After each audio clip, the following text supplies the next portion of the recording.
Mungkin saya terangkan terkait dengan CP Nutrima Sehat Alami, bahwa CP Nutrima Sehat Alami adalah sebuah perusahaan maknun di produk sebenarnya obat tradisional yang berbasis perlobahan produk hasil perlobahan. Produk-produk di kita cukup banyak, mungkin lebih dari 100 produk, dari mulai madu Jadi di CP Nutrima Sehat Alami ini kita siap untuk menyediakan 4 sediaan obat tradisional. Yang pertama COL, cairan obat dalam, itu jenisnya banyak Pak, dari mulai propolis dan kemudian ada madu herbal dan bawang. Kemudian yang kedua cairan obat luar, yaitu seperti obat gosok gitu. Kemudian yang ketiga kapsul herbal, kita banyak dari mulai spirulina, kemudian ada kapsul formulasi yang lainnya. Kemudian yang keempat yaitu minuman serbuk. Alhamdulillah kita juga sudah beberapa produk sudah mulai launching untuk minuman serbuk. Ada minuman ASI Booster sama minuman kesehatan wanita. ASI Booster sama minuman kesehatan buat kewanitaan. Ini produk-produknya yang ada yang sudah kita produksi ya. Kita kerjasama dengan berbagai mitra-mitra perusahaan yang ada di luar. Jadi memang kita tidak melakukan pemasaran secara langsung, tapi kita kerjasama dengan mitra-mitra distributor yang sudah ada. Jadi mereka meminta kepada kita untuk dibuatkan produk, kemudian mereka nanti yang memasarkan langsung kepada konsumen. Jadi kita sistem bisnisnya B2B, kemudian mereka nanti yang langsung berhadapan dengan konsumen. Kalau kita B2B dengan perusahaan yang lain lagi. Jadi kita memfasilitasi perusahaan yang lain yang menginginkan produk herbal. Ya. Jadi kita tidak melakukan pemasaran langsung kepada konsumen. Iya. Jadi saling menghubungkan berarti ya? Menghubungkan sebenarnya kita. Betul, kita memfasilitasi perusahaan-perusahaan yang lain yang membutuhkan produk-produk herbal yang berbasis perubahan. Yang membuat ya? Iya, produsen ini kita yang membuatnya. Membuatnya ya? Kita yang membuatnya, memproduksinya, kemudian perusahaan mitra kita itu yang mendistribusikannya. Jadi atas permintaan, mungkin atas permintaan betul. Bukan atas luar negeri, ya bisa betul. Dalam negeri. Kalau untuk kunjungan atau kerjasama dengan beberapa instansi, beberapa juga tidak banyak. Juga ada beberapa ini dari kunjungan, kemudian juga termasuk juga dari luar negeri juga ada. Dari Belanda, mahasiswa Belanda beberapa 3 kali ya, 3 kali itu berkunjung di sini. Pak Wani juga ada beberapa seminar juga menyampaikan bahwa beliau misalnya kalau kami kan di daerah itu kan sudah ada pemuda ya Pak, ada 200-an lebih, tapi mereka baru bisa untuk pemasaran di madu aja. Kalau untuk propolis, bipolen itu kan harus melalui proses. Nah itu kami yang nggak bisa. Gitu. Jadi apakah itu nanti bahan bakunya yang kita punya lirik bagaimana memproduksi atau seperti apa Pak kalau yang untuk peternak limbah yang lagi bertebaran dan belum tahu propolisnya mau dimanakan gitu Pak. Kayak itu bisa kayak berdiskusi dengan pihak sini atau harus kayak perusahaan besar aja yang bisa kayak gitu loh Pak. Bisa sebenarnya ada model seperti ini ya model. Ya, model kemitraannya ya Pak. Jadi udah lihat sih tapi belum paham maknanya. Seperti apa tuh Pak? Ya, mungkin bisa nanti dijelaskan sama Pak Jaya secara langsung Pak Jaya untuk model-model pemberdayaan perusahaan. Boleh nanya kayak gitu kan ya? Boleh Pak. Silakan dokumentasi di sini. Iya. Sambil nyantai aja sambil kita diskusi. Iya. Tadi saya langsung sampel propolisnya seperti itu. Iya. itu contohnya, contoh raw material propolisnya Bu. Ya paling ada salah satu peternak yang udah bikin balok sih yang kayak gini. Oh, udah. Ada di Sawalunto namanya Mas Dewi. Iya. Mungkin langsung ke Kak Mahani atau nggak tahu ke siapa belajar membuat ini. Ya. Ya jadi kalau dari untuk program kemitraan dari para pembudidaya itu, kita itu terima raw material itu dengan spesifikasi yang sudah kita tentukan. Ya ini bersih sekali gitu kan? Ya betul. Bagian propolis yang mana gitu kan Kak? Di sana mungkin kebanyakan kelulut ya. Iya kelulut, kalau di Sumbar kan disebutnya kelenjar. Pelacak. Salah, galo-galo. Galo-galo. Di Jawa ya. Iya kebanyakan galo-galo sih. Ya emang Banyak tandanya. ya jadi karakter propolis daerah itu kan memang beda-beda sih Bu. Iya. Cuma biasanya kita nanti dari peternaknya sudah terlatih, kan nggak bisa langsung spesifik bagus gitu ya. Iya, ini bagus nih. Harus bertahap. Emang biasanya kita minta sampel dulu, biasanya kurang lebih 10 kilo untuk kita lihat bagaimana speknya, kita uji, kemudian kita simpan ketahanannya bagus atau tidak. Setelah misalkan kalau bagus, baru kita biasanya bisa supply ke kita. Itu ada bagian tertentu dari sarang propolisnya, bagian mananya Pak yang diminta dibalokkan? Apakah semua atau kayak penutup stup? Misalkan ada kan di atas, gitu kabarnya itu ada bagian-bagiannya ya? Ada bagian-bagian bisa dari langsung dari tergantung proses panennya.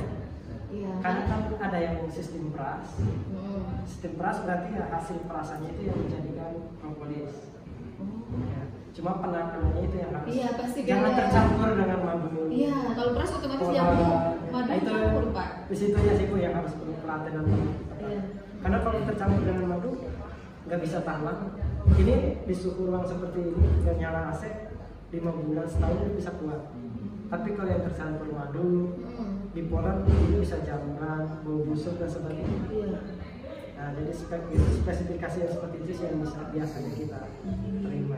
Jadi mungkin pelatihannya lebih bagaimana pembuatan raw material yang bagus. Iya.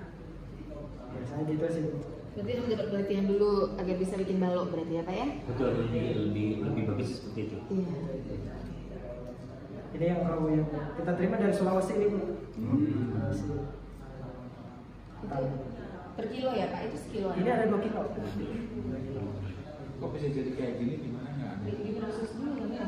Ini diproses di press dulu ditekan pakai cetakan. Press kan ya? Enggak sih, manual saja. Ini pakai tupperware gitu. Di cetak gitu. Harus padat ya, harus padat. Kalau rapinya ini pakai hair dryer bisa, pemanas sedikit. Biasanya maksudnya ada di molen gitu Pak. Nah itu teknik panennya itu Bu yang menentukan awalnya. Teknik panennya kalau bagus, hasil proporsi itu bisa bagus. Itu pasti sulit banget soalnya. Iya. Itu kalau untuk dari raw tadi benar seperti itu. Ada sih kita mitra ya tadi menerima bahan-bahan mentahnya dari petani. Madunya kah, bipolarnya kah, atau propolisnya. Kalau dari propolisnya. Jadi artinya kalau peternak-peternak di Padang sudah yang mereka belum biasanya tidak pernah bersih ya? Iya Pak. propolis ini sebenarnya tidak dikumpulkan dan Kalau petani bisa dibuat kayak gini. yang belum tahu kan kadang-kadang dibuang punya ini. Iya, karena belum tahu akhirnya dibuang Pak. Karena kan disimpan namanya juga nggak bisa, akhirnya memang berjamur. Nah itu kan yang nggak tahu gimana caranya. Kecuali ada satu teman yang di Sawalunto namanya Pak, itu memang udah kayaknya dengan Pak Mahani mungkin udah kota-kota. Mas Heri Setiawan namanya. Ke Padang, cuma saya nggak tahu kemana ya tempatan ini. Oh iya. Ke Padang waktu Mungkin ke dinas kehutanan kayak. 2 bulan kemarin kalau nggak salah pernah ke Padang. Ada dinas kehutanan ada juga sih kalau nggak tahu nama Pak Mahani mungkin. Iya. Pernah jadi narasumber juga sih Pak. Online tapi waktu itu.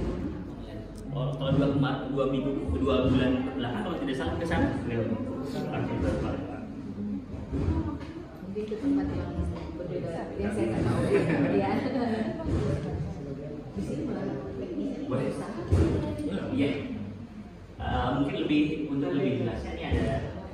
segelas mungkin. Segelas, ya, ada video. Seperti itu.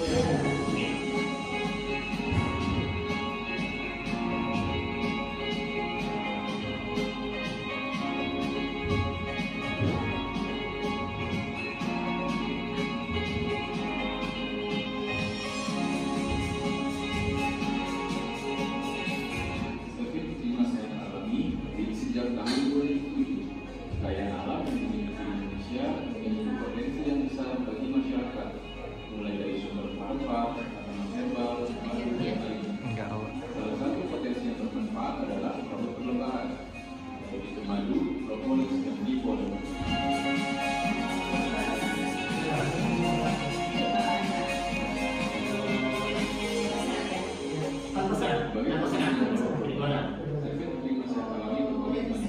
Menjadi perusahaan di depan melakukan proses bisnis green industry, di mana kami memperhatikan dalam pengelolaan limbah yang baik dan aman, serta mengubah limbah menjadi produk yang bernilai ekonomi. Kami juga ikut mendorong kelompok-kelompok tani dari seluruh Nusantara untuk giat menghijaukan lingkungan dan hutan sebagai upaya menjaga produktivitas hasil perlembahan.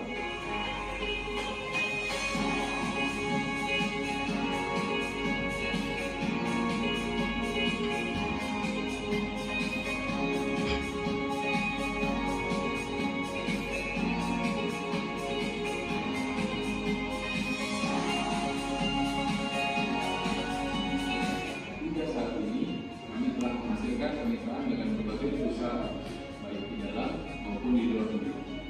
Sebagai produsen obat nasional yang handal di bawah pimpinan seorang akademisi dan dikelola oleh tenaga profesional di bidangnya, perusahaan kami sudah menghasilkan berbagai macam produk yang sudah resmi dan legal hingga saat ini. Jadi nanti juga kalau prosesnya dihitung, kemudian tidak bermasalah yang memperhatikan semua proses produksi dengan baik.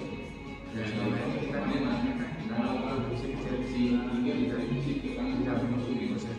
Tentunya diinformasikan sebagai kehidupan dan teknologi yang canggih, sehingga menghasilkan produk dengan mutu dan kualitas. Mandinya dari mana? CP nanti masih kami mandinya dari untuk bermanfaatan semua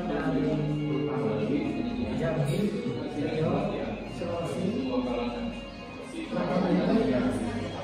Kalau itu komponen dari untuk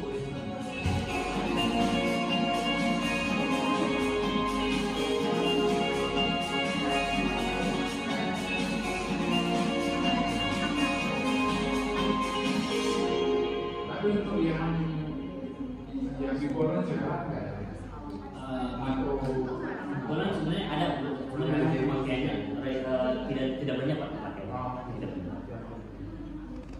sebenarnya Ada, cuma tidak banyak. Dominannya memang propolis. Itu madu yang dengan kurma tadi berarti madu ya? Madu kurma. Nah itu kan artinya kan ada kayak produk-produk lain yang dikombinasi dengan madu. Nah itu kan butuh kayak riset tersendiri apa ya? Nah, jadi itu ada pertanyaan kemarin ketika madu digabung dengan herbal itu boleh kah? Terus gimana gitu Pak? Jadi memang dari kami di sini, dari tim R&D kami di sini memang mereka riset untuk membuat formulasi tertentu di nanti di tim R&D ini yang bergerak Dapat formulanya ya? betul untuk mengkaji terkait dengan formula. Iya. Nah kalau orang awam kan apa sih raw formula semua gitu loh Pak. Betul. Nah, digabung pakai apa secara saintifiknya kan nggak paham. Tapi kalau di sini tentu itu udah melalui proses riset baru jadi sebuah produk. Betul. Dan kita riset kemudian juga hasil riset kita nanti diwujudkan di sebuah produk. Kemudian produk juga kan nanti kita melalui jalur perizinan. Di perizinan itu nanti kita diverifikasi terkait dengan komposisi tersebut itu. Layak atau tidak. Kalau tidak layak nanti sama dan bom juga pasti dicoret. jadi ada banyak proses ya, nanti proses 1, 2, 3 bahkan sampai izin edar juga ya Pak? Betul. Jadi sebenarnya tidak mudah untuk mendapatkan itu surat. Kayak gitu ya, panjang prosesnya Pak ya. Panjang. Makanya kayak petani-petani yang lokal itu biasanya mengandalkan yang itu, yang industri yang nanti kemudian memproses menjadi produk yang siap. Hanya untuk di sini kan hanya sampai Pak, bisa kerjasama ya Pak, kerjasama dengan pihak-pihak lokal yang akan mendistribusikan itu Pak. Betul Pak, jadi itu kerjasama Pak, jadi beberapa perusahaan yang memang mereka siap mendistribusikan produk kita, mereka kerjasama dengan kita. Iya. Jadi levelnya nggak hanya distributor kecil-kecilan ataupun perusahaan distributor. Jadi memang dan dari situ lagi mungkin untuk kalau tadi kan propolis ya Pak yang dari daerahnya misalnya madu juga kah? Karena kan madu kadar airnya beda-beda, kandungannya beda-beda, itu juga ada kayak bisa dikolakkan ke sini Pak. Apakah syaratnya madu propolis kan tadi ada bentuk balok dengan kualitas yang baik baru bisa diproses kan gitu ya. Kalau madu seperti apa Pak? Kalau madu sebagai bahan baku gitu deh. Iya. Nah, kita di penerimaan misalkan dari para peternak gitu ya, yang kadang kapasitasnya banyak, produknya banyak, cuman pemasarannya yang kadang kan di luar Jawa ini kan yang bingung. Iya benar. Yang mungkin di sini kita biasanya ya tadi untuk menerima kemudian untuk standarisasinya tadi dengan kadar air yang berbeda-beda ya kita tentu standarkan dikurangi dulu kadarnya sampai berapa persen Pak? Beda-beda sih Bu. Kalau apis kan biasanya di rata-rata di 20 sampai 25. Kalau trigona ini kan mungkin di 24 25. Bisa disimpan lama. Itu tahap awal seperti itu sih. Iya. Ya, baik. Ada yang lain dulu sebelum kita jalan-jalan. Ada pertanyaan? Ya, mungkin langsung. Kalau tidak ada mungkin mari kita langsung ini ke lapangan ya Pak ya. Ke lapangan. Silakan.